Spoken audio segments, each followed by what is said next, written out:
Jungkook fell silent in the middle of the encore as Jimin wiped away his tears. That second felt longer than any song. "Don't you dare walk away from me again." The scream cut through the roaring crowd like a shard of glass, sharp and disorienting. Jungkook froze mid-lyric, microphone trembling in his hand, his breath catching like a skipped heartbeat. The spotlight seemed too bright all of a sudden, searing into his skin, exposing more than just sweat. Behind him, the giant screen replayed the moment in slow motion, but time inside Jungkook's chest had stopped entirely. The stadium fell into a hush, unnatural and eerie, tens of thousands of fans holding their breath, confused, concerned. It wasn't part of the act. This wasn't choreography. Jimin stepped forward, a shimmer of gold under stage lights, his hand brushing against Jungkook's cheek with a tenderness that looked like it could shatter them both. His thumb caught the tear that had betrayed Jungkook's carefully crafted smile. The two of them stood frozen in that fragile moment, two titans of performance brought to their knees by something no one else could see. "Breathe," Jimin whispered just for him. "It's okay, I'm right here." But it was okay. It hadn't been for a long time. Backstage, 20 minutes earlier, Jungkook had been staring into the mirror like it might answer back. His chest had been tight, each breath shallow, thoughts tangled. He'd caught glimpses of himself, blinking, but it was the reflection of someone else he feared would surface. The one who couldn't sing, couldn't smile, couldn't carry the weight of millions of eyes anymore. Jimin had noticed it first, weeks ago. The way Jungkook stopped humming between rehearsals. The way he flinched at praise, like it was a lie he no longer believed. The way he started forgetting lines he'd once known by heart. Tonight's encore was supposed to be redemption. Instead, it had become a reckoning. Music still played faintly in the background, a backing track limping forward without its voice. The silence between Jungkook and Jimin, though, was deafening. And then the scream again, but this time not from a fan, not from rage, from memory. He was 11 again, his father yelling at the dinner table. "Don't be weak. Weak boys get swallowed by the world." The words echoed, cruel and sticky. And here he was now, 28, the world's golden voice and weaker than ever. "I can't do this," Jungkook whispered, eyes locked with Jimin's. "You don't have to," Jimin said, louder this time, turning toward the crowd. "He doesn't have to do this alone." The fans responded not with confusion, but an overwhelming wave of chants. His name, repeated like a hymn. A forgiveness Jungkook didn't feel he deserved, but desperately needed. After the show, the dressing room smelled of sweat and cold metal. Jungkook sat on the floor, back against the vanity, eyes red. He hadn't spoken since stepping off stage. Jimin crouched beside him, silent for a while. Then, softly, "It's been happening more often, hasn't it?" Jungkook nodded. "Every time I'm out there, I feel like I'm drowning." "There's a name for that," Jimin said. "It's not weakness." "Then what is it?" "Being human." They sat in silence. Outside, the crew dismantled the stage. Inside, a different kind of dismantling was happening. Jungkook's phone buzzed on the counter. A message from his mother. "You were beautiful tonight. I'm proud of you." He stared at it like it was written in another language. "I need help," Jungkook finally said. Jimin's hand found his, warm and firm. "Then we'll get you help, but first let's get you through tonight." Jungkook leaned his head back against the wall, exhaled shakily. "I didn't expect to break like that." "No one does, but maybe. Maybe it's not breaking, maybe it's breaking open." The words hovered, tender and painful. Outside the dressing room, someone knocked, a signal it was time for press. Time to put the mask back on. But something had already cracked in the facade, something irreversible. And in that fragile, terrifying honesty, something else began to bloom. "You lied to all of us, didn't you?" The door slammed behind Namjoon's voice, firm and vibrating with restrained fury. The press conference had just ended. Jungkook sat on the couch, still in his stage outfit, hair damp, fingers curled around a half-empty water bottle. Jimin was standing guard like a shadow at his side, eyes darting between their leader and the boy beside him who looked like he might disappear any second. Jungkook didn't answer. "You knew you weren't okay. You knew you were slipping. And you said nothing. Do you even understand what you put us through out there tonight? Namjoon's hands were shaking as he took off his glasses, a crack forming in his usual composed exterior. I didn't want to be a burden, Jungkook muttered. A burden? Namjoon's laugh was bitter, disbelieving. Do you think we don't care enough to carry you?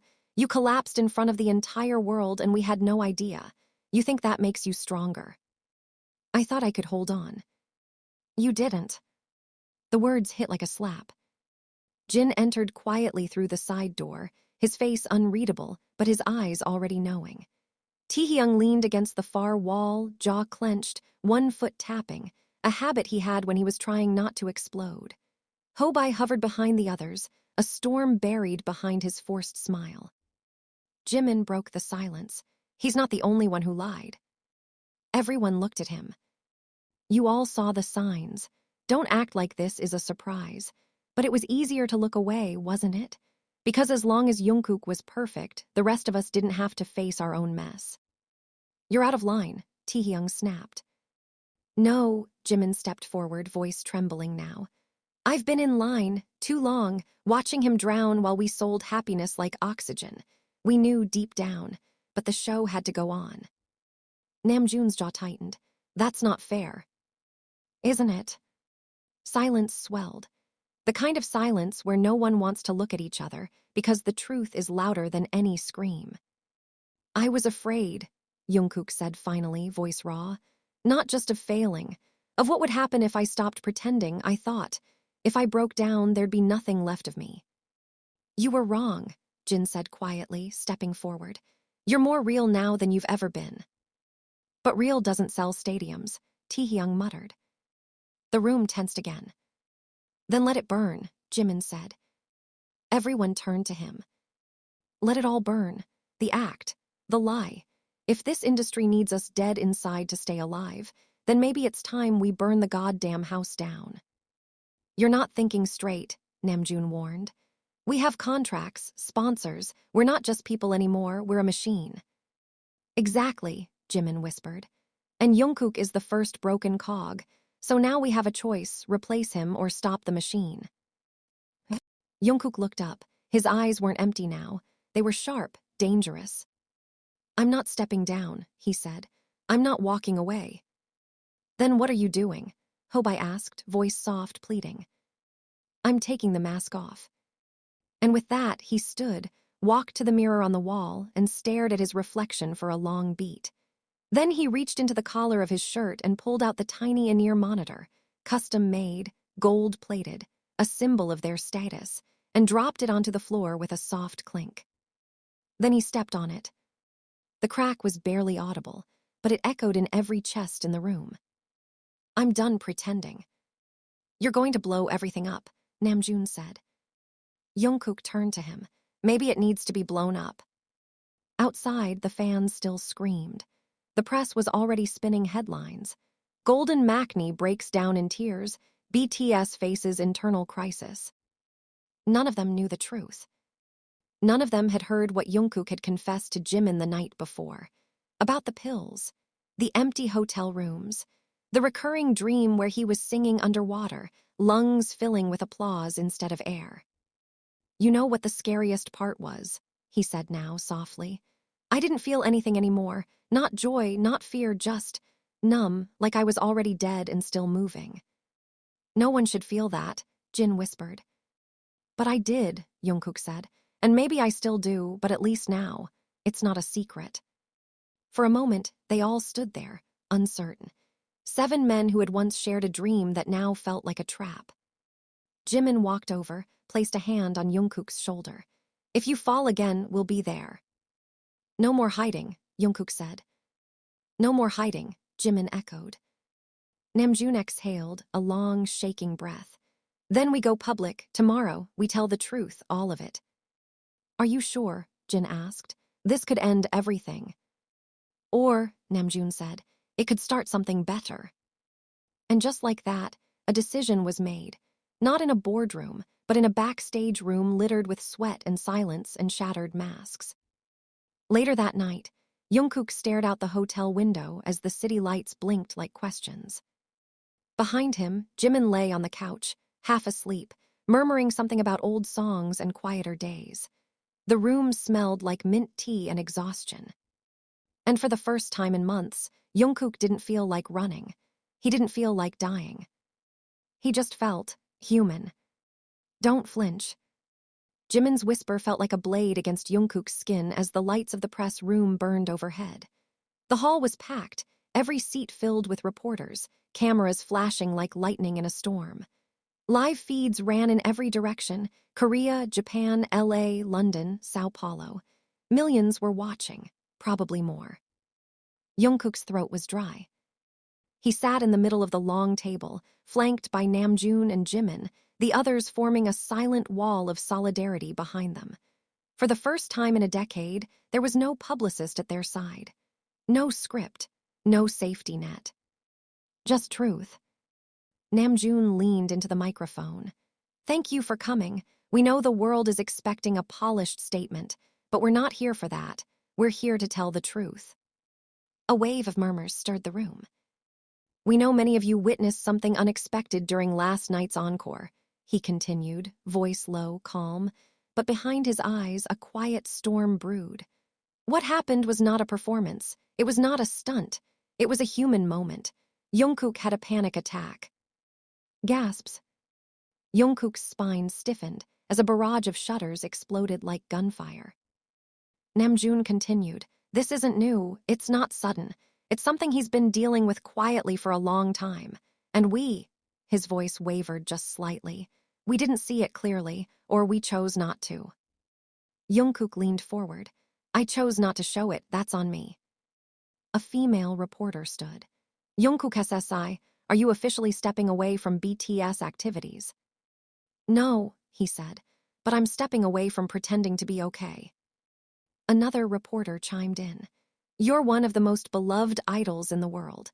Don't you think this kind of honesty could damage that image?"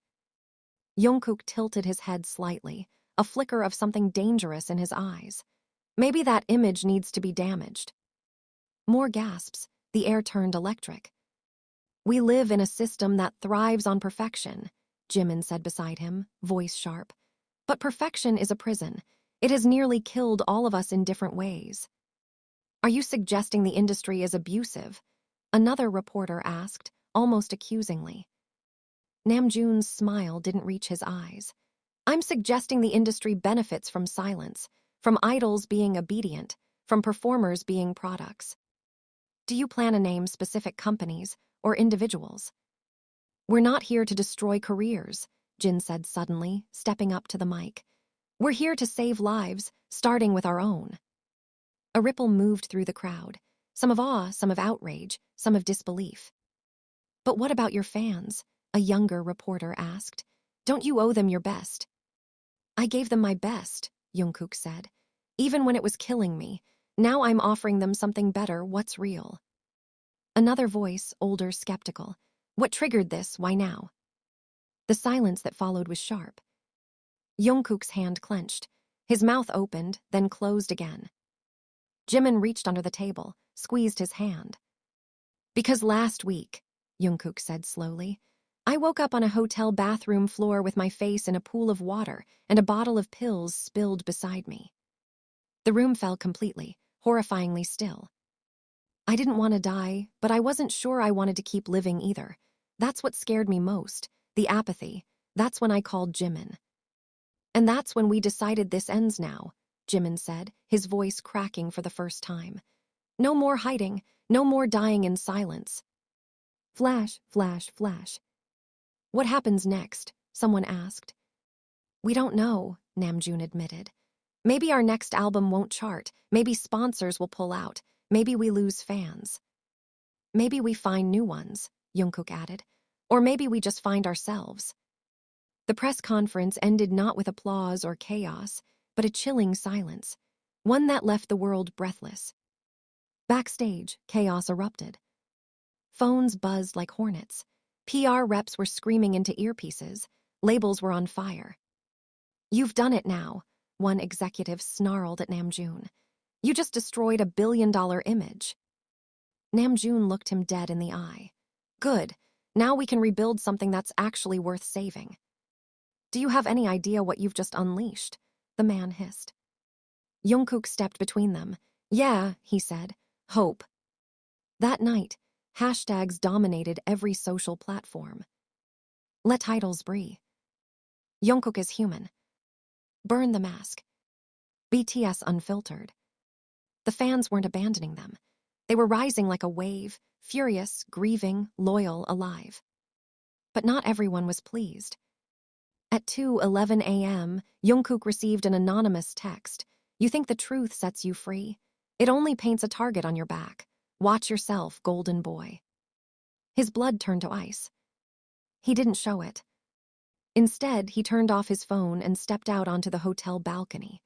The Seoul's skyline blinked like 1,000 quiet warnings. Inside, the others were still awake, a debrief spiraling into chaos and laughter and disbelief. Everything changes now, Jimin said, stepping beside him with a mug of coffee. Jungkook didn't answer at first. Then he smiled faintly. Good. Delete the post.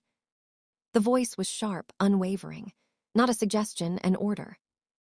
Bang PD stood in the center of the conference room, surrounded by executives, legal reps, and screens blinking with damage control metrics.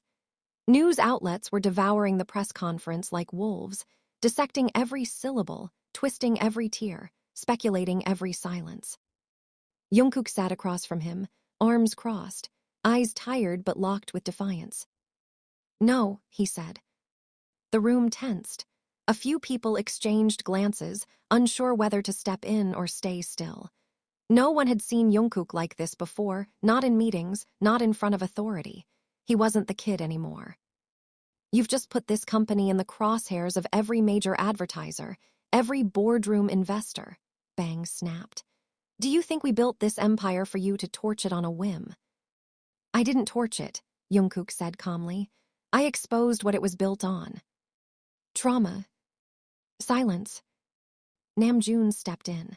We agreed to support him. This wasn't a betrayal, it was honesty, something we've never been allowed to show. Bang's eyes moved to Namjoon, razor sharp.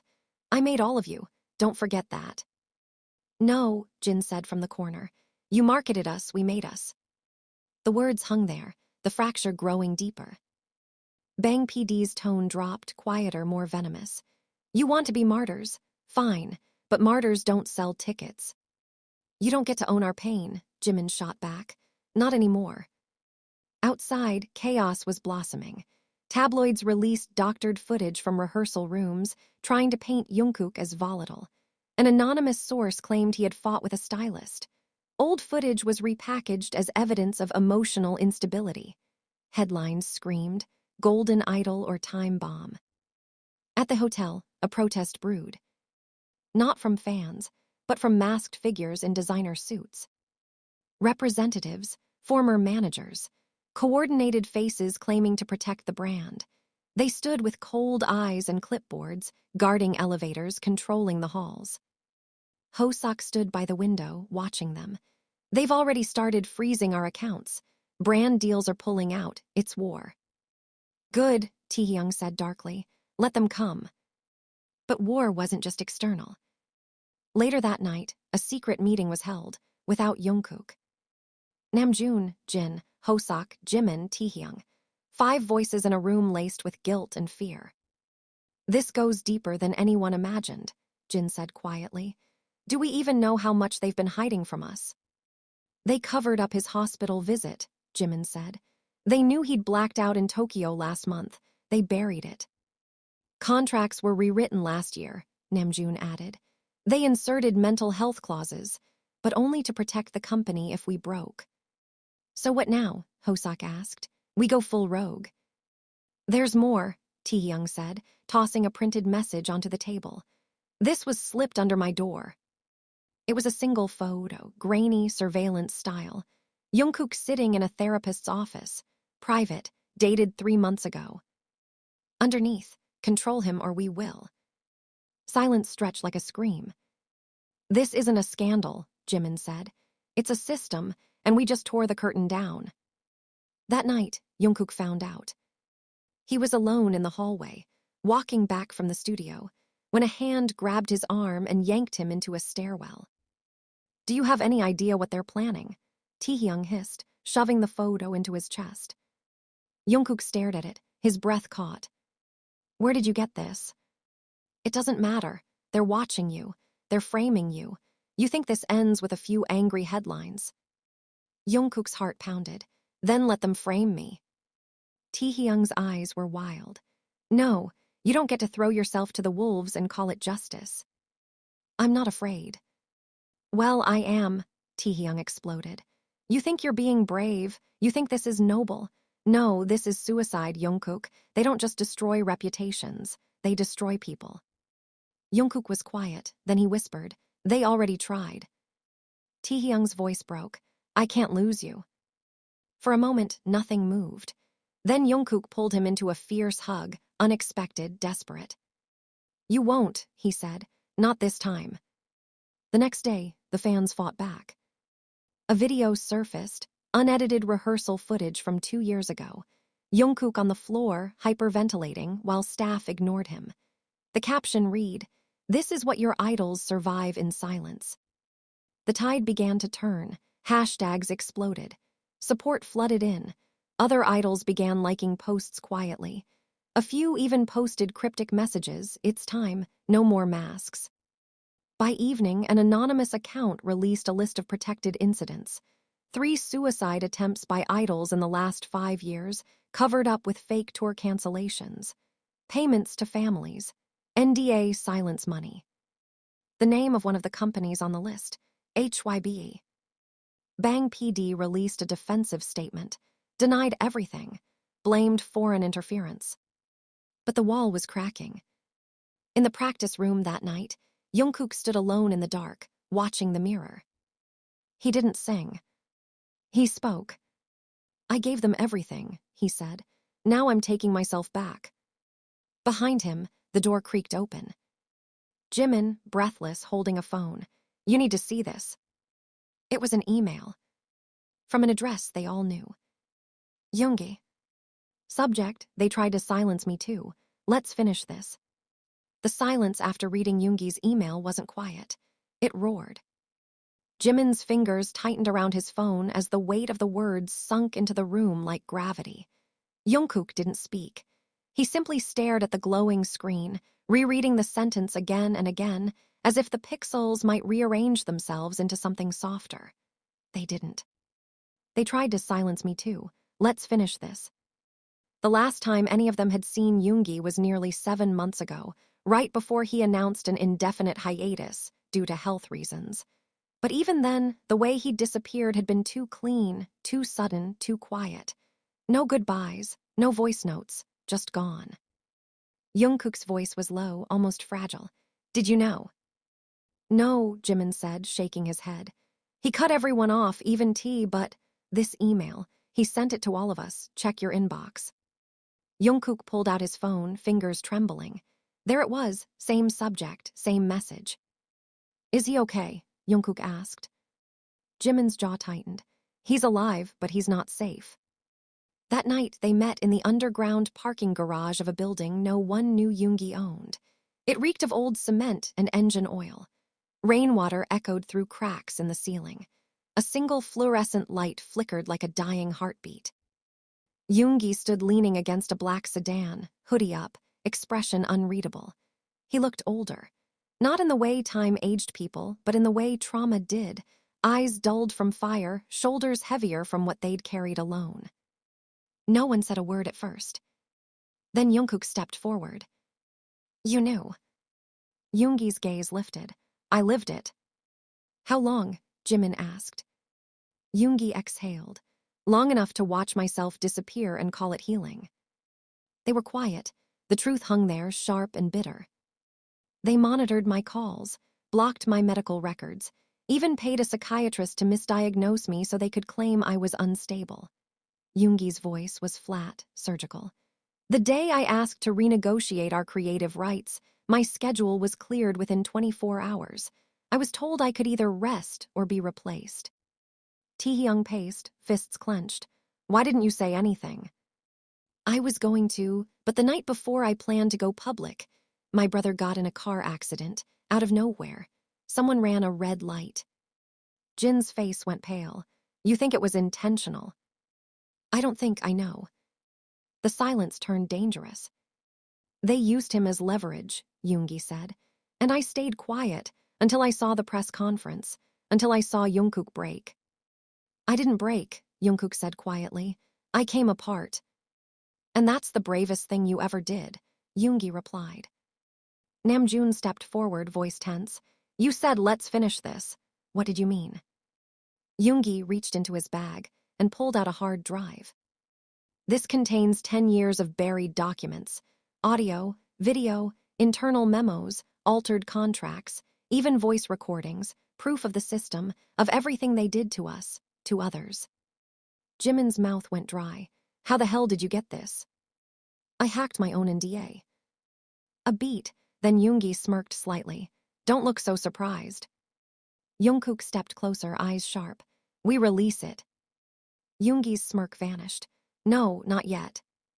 Why? Because it'll be buried in a day. You want to burn the empire, you need to light every fuse at once. Every document, every survivor, every voice. We don't just leak, we launch. Taehyung raised an eyebrow. You have a plan. Yoongi nodded. We go live. Live. Yoongi turned to the rest. 1 week from now, we broadcast a global stream. One night, unfiltered, us, the truth, names, receipts. We call in allies, former idols, staff, anyone with a story. They can't shut down the whole world at once. Jin hesitated. They'll come after us. They already are. Jungkook looked around the room. If we do this, there's no going back. No protection, no more careful statements. We could be sued, blacklisted, worse. But someone out there, Jimin said, voice tight, is one pill away from being us. Yoongi looked at them, one by one. Then, let's make sure they live to tell their story. The following days moved like fire through dry brush. They reached out to people who had vanished.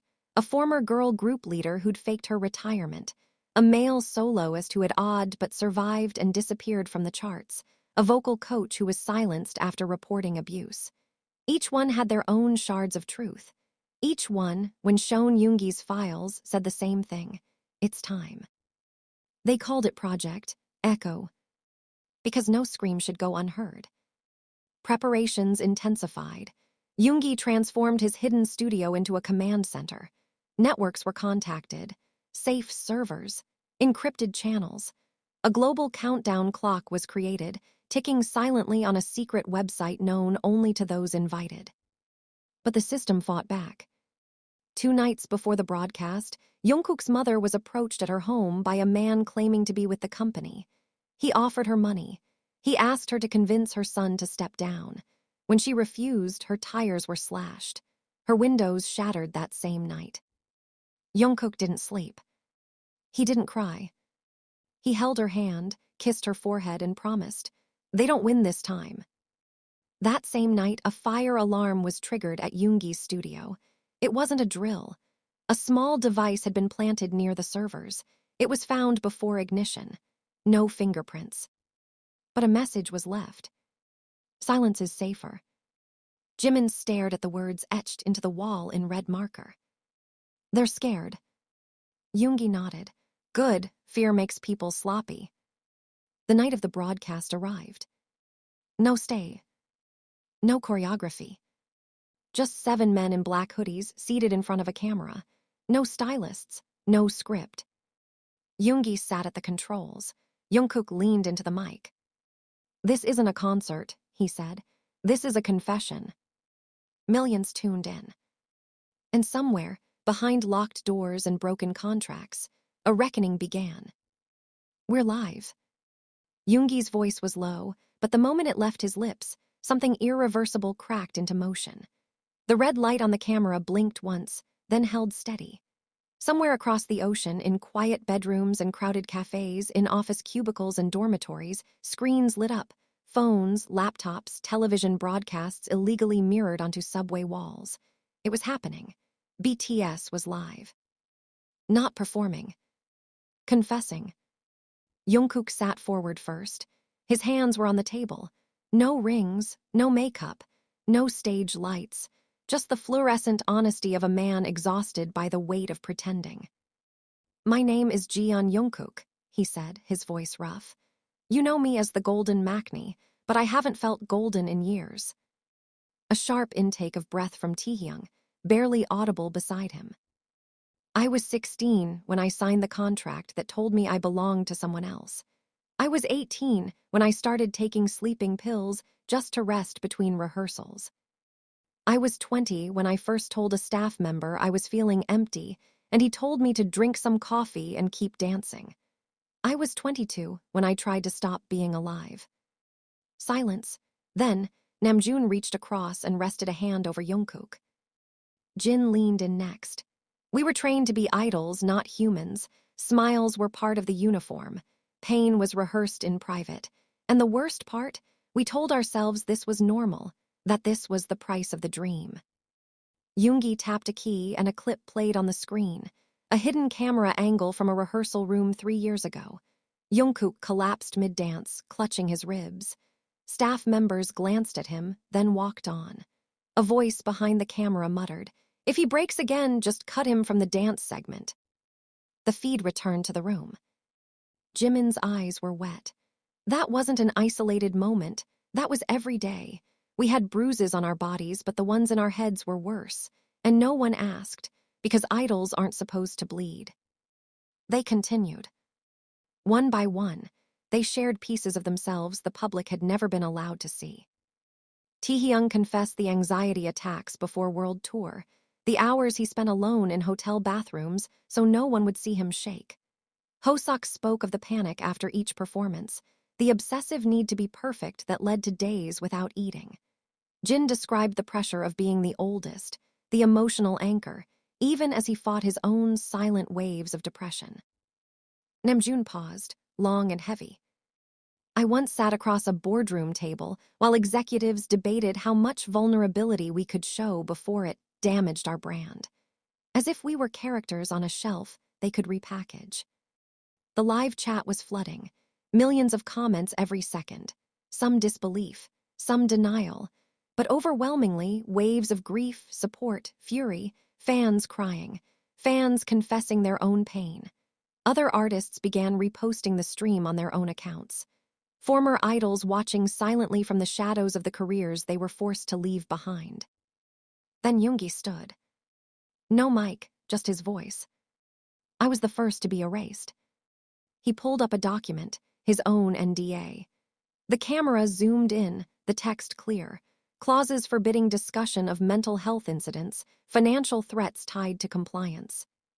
"I was told that if I spoke out, they'd end my career and make sure no one else hired me again. That's the polite version. The real threat? My family. My brother's accident wasn't chance. It was choreography." The chat exploded in rage. Jungkook stood. "We're not just victims. We were complicit too, for staying quiet, for smiling when it hurt, for letting the machine chew us up so others wouldn't see it bleed." "But no more," Jimin said. "Tonight we break the cycle." The second half of the broadcast shifted.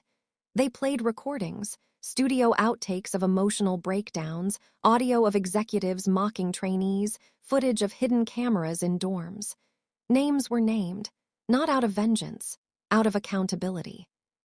And then came the biggest shock of the night. Yoongi turned to the camera and said, "We're not the only ones with files." A screen blinked behind them. One by one, former idols appeared via video feed. Pixelated faces, voices warped for safety. A girl group leader who disappeared after a scandal. A boyband dancer who was never credited for his choreographies. A soloist whose contract barred him from releasing music for 6 years after leaving his label. They each spoke, short bursts, stories, proof. "We were told if we got too emotional, we'd be shelved. They took my passport after I refused a CEO's offer. They made me change my name, said it sounded too foreign." Each revelation landed like a punch. Then came the final guest. No distortion, no filter. It was a current trainee, 16, scared but resolute. My name is Min-soo.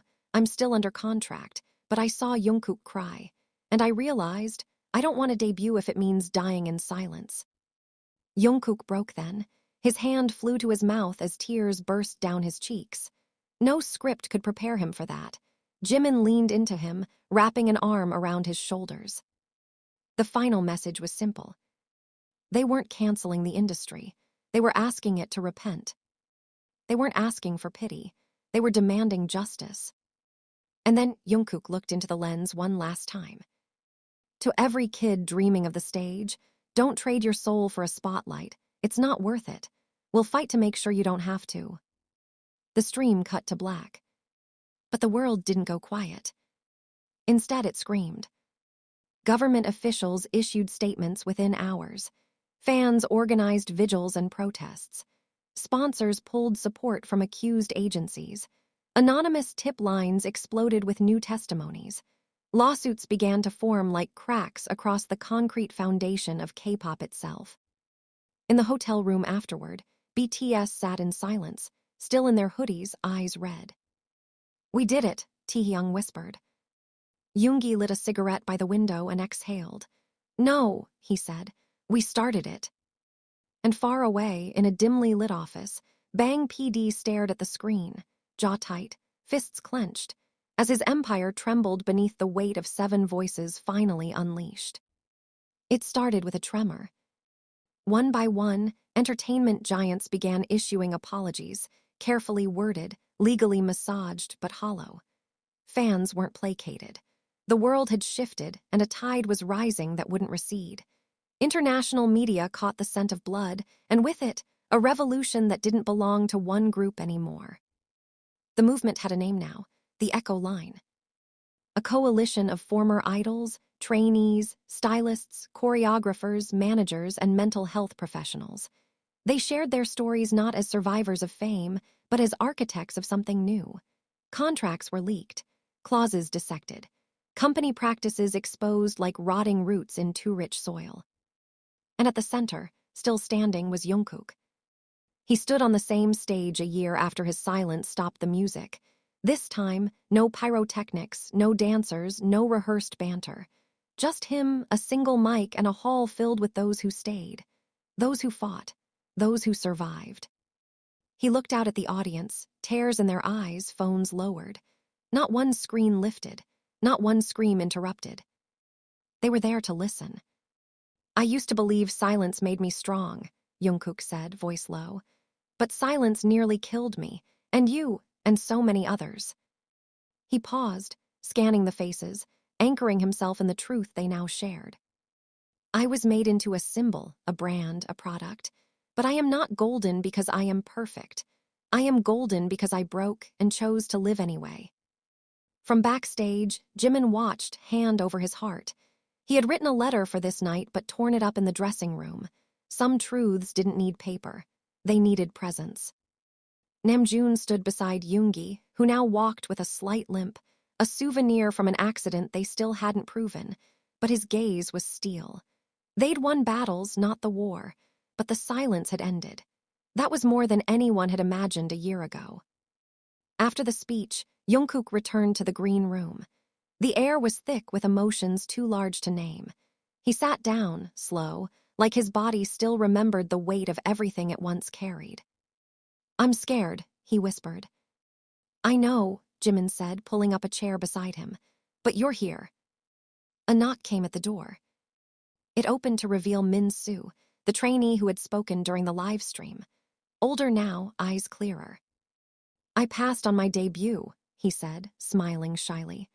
"I'm going to university, studying psychology. I want to help people who feel like we did."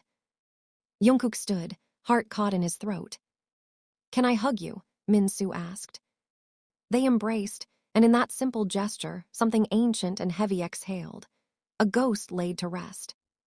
The rest of the members joined them slowly, one by one, laughter and tears swirling into the kind of silence that felt warm, earned.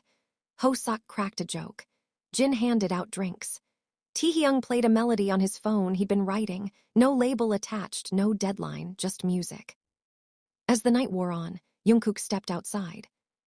The Seoul skyline stretched like a living pulse across the horizon.